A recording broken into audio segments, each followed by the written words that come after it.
Episode की starting में हम देखते हैं कि वहाँ पर कुछ लोग आ जाते हैं और उनको कहते हैं कि हम तुम्हें यहाँ से नहीं जाने देंगे। तो ये देखकर शियाओ को काफी गुस्सा आ गया था, लेकिन वो साथ खड़े बायलोन को कहता है कि तुम इतने एक्साइटेड हो रहे थे, चलो इनके साथ अब जाकर फाइट करो। आया हुआ ये सुनकर आइमो की तरफ देखता है और फिर उन लोगों पर अटैक करने के लिए उनकी तरफ भागने लग जाता है।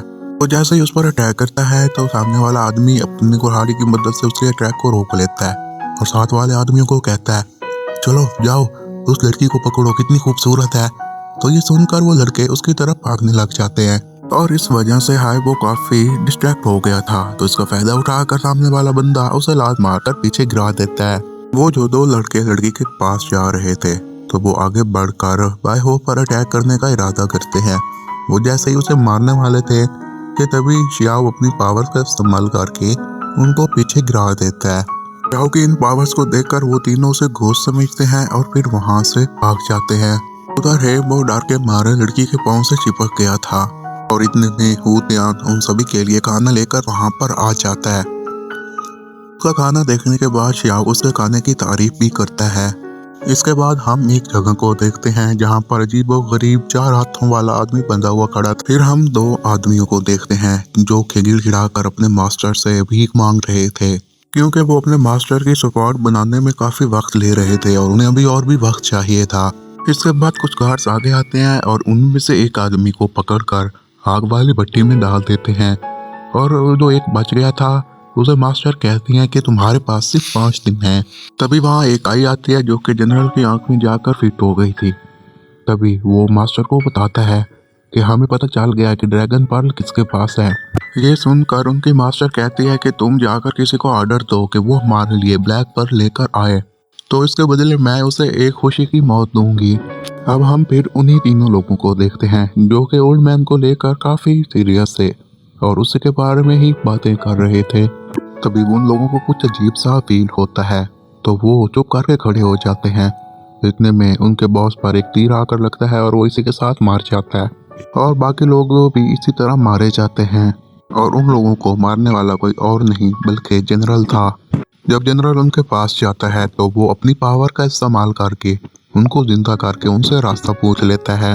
इसके बाद जनरल अपनी आर्मी के साथ उसी रास्ते की तरफ बढ़ने लग गया था। तो तभी वहां पर रेन स्टार्ट हो गई थी। तो उसे देखकर शियाओ काफी शॉक्ड था, क्योंकि उसने ऐसा नहीं सोचा था कि इतने जल्दी और अचानक से यहाँ पर रेन आ जाएगी। लेकिन हुआ भाई उन लोगों को कहता है कि ये माउंटेन का एरिया है तो यहाँ पर तो बारिश होती रहती है, इसमें तो कोई स्ट्रेंज बात नहीं है। तभी वहां पर एक जंप आता है तो वो देखते हैं कि शियाओ हाउबा के ऊपर गिर जाता है और आइमो हू तियान के ऊपर गिर जाती है। ये देखकर हुआ बाय को काफी गुस्सा आ गया था। तभी वहां पर एक और जंप आता है तो इस बार उलट काम होता है। इस बार हुआ बाय शियाओ के ऊपर गिर जाता है और हू तियान आइमो के ऊपर गिर जाता है। ये देखकर हुआ बाय को हुआ जान पर काफी गुस्सा आ गया था, तो वो उसे अपनी जगह रिप्लेस कर लेता है और काफी खुश हो जाता है। तभी वहां पर एक और जंप आता है। इस बार उसे लग रहा था कि वो आइमो के ऊपर गिर ही जाएगा कि तभी पीछे से एक बॉक्स आके उसके सर पर लग जाता है और इस वजह से उसका प्लान नाकाम हो गया था। आइमो ये नोटिस करती है कि हुआ बाई के नोज से ब्लड गिर रहा है। तो जब ये बात शियाओ को मालूम होती है तो वो उसे कहता है कि तुम्हारी मौत करीब आ रही है।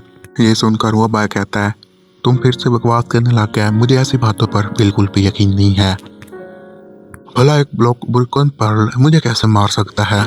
इस पर शियाओ उसे कहता है भले ही तुम नहीं मरना चाहते, तुम फिर भी मेरे साथ नहीं आ सकते क्योंकि काफी सारे लोग तुम पर हमला करना चाहते हैं और एंड में यही होगा कि वो लोग तुम्हें पकड़ लेंगे। लेकिन हू जियान को इससे कोई फर्क नहीं पड़ता था, उसे तो सिर्फ अपने खाने की पड़ी हुई थी। फिर शियाओ हुआ भाई को कहता है कि तुम मेरे साथ चलो, अगर नहीं चलोगे तो तुम मारे जाओगे। जब हुआ भाई ब्लैक बेल्ट की बात करता है तो इस पर शियाओ से कहता है कि इसे ऊंचे से हम बोलो, यहाँ पर काफी सारे लोग हमें देख रहे हैं, इसलिए तुम्हें केयरफुल होना होगा। वो उसे ये भी बताता है कि हम खुशकिस्मत हैं कि मिस आइमो मोर्टैलिटी नहीं चाहती। आइमो भी उन लोगों को यही बताती है कि मुझे मोर्टी वाला काम फजूल काम लगता है। जो जिंदगी तुम्हारे पास है तुम उसे आराम से गुजारो और हंसे खुशी गुजारो। और वो बातों ही बातों में अपनी पास की जिंदगी के बारे में बताते हुए काफी सैड हो गई थी। इस पर हू जियान और हुआ बाय उसे यकीन दिलाते हैं कि हम तुम्हारी हिफाजत करेंगे वो लोग जंगल जाने का प्लान बनाते हैं तो ये बात शियाओ को पसंद नहीं आती। उन लोगों को गुस्से से कहता है, तुम मेरे साथ चलो अगर जिंदा रहना चाहते हो तो, और हमारे पास सिर्फ 30 दिन हैं। ले अगर तुमने 30 दिनों में कुछ नहीं किया तो तुम्हें ब्लैक पर खा जाएगा, तुम्हारी लाइफ खतरे में है। हुआ भाई उनकी बातें सुनकर उठने लगता है तो उसका सर ऊपर वाले हिस्से में लग गया था और वो उसे यही कहता है, और मैं, तुम चुप कर जाओ। वो लोग इसी तरह बातें करते हुए जा रहे थे, तभी हम दो और लोगों को देखते हैं जो कि उनकी सवारी को देख लेते हैं और कहते हैं कि हम जाकर इसके बारे में रिपोर्ट करते हैं, और फिर इसी के साथ वो दोनों वहां से चले जाते हैं। अब हम शियाओ को देखते हैं जो कि अपने चार में बैठा बना रहा था। फिर उसकी नज़र हुआ बाय पर पड़ती है जो कि आयमो को देखकर काफी खुश हो रहा था।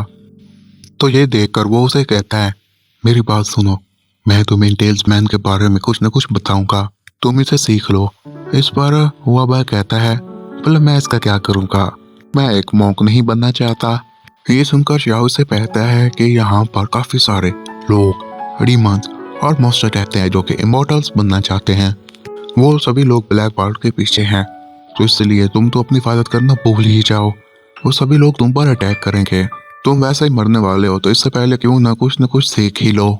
लेकिन हुआ भाई को घोस्ट और डीमंस की बातों पर ज्यादा यकीन नहीं था, क्योंकि उसे लग रहा था कि इतने सारे घोस्ट और डीमंस यहाँ पर आखिर कर क्या रहे हैं। वो लोग इसी के बारे में ही बातें कर रहे थे कि तभी वहाँ पर उनकी बगी रुक जाती है। तो शियाओ को एहसास होता है कि यहाँ पर मॉन्स्टर्स हैं, तो वो उनको ढूंढने निकल पड़ता है और उसे एक वाइट सी चीज भी दिखाई देती है। फिर वो अपना कंपास निकलता है और उसे देखने के बाद वो काफी सीरियस हो गया था। वो हुआ भाई को कहता है कि तुम ये चार्म ले लो, मुझे एक अर्जेंट काम आ गया है तो मैं यहाँ से जा रहा हूँ, ये चार्म तुम्हारी मदद करेगा। वो वहाँ से जाते हुए उसे सिर्फ यही कहता है कि तुम 30 दिनों में कुंदन पहुँच जाना, और इसी के साथ वो वहाँ से चला जाता है। उसके जाने के बाद वो भाई कहता है कि ये कितना क्रेजी है, ये आखिर समझ ही क्या रहा है, क्या मैं इसे फूल लगता हूँ। वो अपने गाड़ी वाले को कहता है कि हमें तुम कहीं रेस्ट रूम लेकर जाओ, और उस अपने हाथ में मौजूद चार्म को नीचे फेंक देता है और उस चार्म में से एक कागज की गुड़िया बाहर आ जाती है, और इसी के साथ एपिसोड खत्म हो जाता है।